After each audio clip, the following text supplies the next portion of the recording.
જૂનાગઢ મહાનગરપાલિકાના ward number 3ની ખાલી પડેલી બેઠક માટે પેટા ચૂંટણીનો દોર શરૂ થયો। બેઠક ખાલી થતાની સાથે જ ચૂંટણી તંત્ર દ્વારા આ વિસ્તારમાં પેટા ચૂંટણી જાહેર કરવામાં આવી હતી અને આ સાથે જ આચારસંહિતા પણ અમલમાં મૂકી દેવામાં આવી। ચૂંટણીની તૈયારીઓના ભાગરૂપે વોર્ડમાં આવેલા 18 મતદાન મથકો માટે ઈવીએમ મશીનો ચૂંટણી સ્ટાફને સોંપવામાં આવ્યા હતા।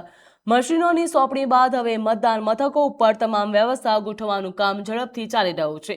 મહત્વની વાત એ રહી હતી કે મતદાન 28 જુલાઈ 2024 મંગળવાર અને મતગણતરી 30 જુલાઈ 2024ના રોજ યોજાશે।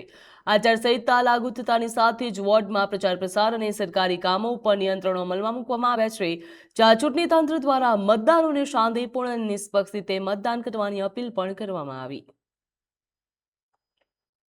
ચૂંટણી પંચના નોટિફિકેશનથી જૂનાગઢ મહાનગરપાલિકાના વોર્ડ નંબર 3ની પેટા ચૂંટણી જે છે એ જાહેર કરવામાં આવેલી છે। આ પેટા ચૂંટણી અન્વયે આવતીકાલે એટલે કે 28 તારીખે 28 જુલાઈ 2026ના રોજ મતદાનનું આયોજન થનાર છે। આ જે ચૂંટણી છે એની અંદર કુલ 13,919 લોકો છે એ પોતાના મતાધિકારનો ઉપયોગ કરવાના છે। આ જે મતદાનનો સમય છે સવારે 7 વાગ્યાથી લઈને સાંજના 6 વાગ્યા સુધીનો મતદાનનો સમય રહેવાનો છે।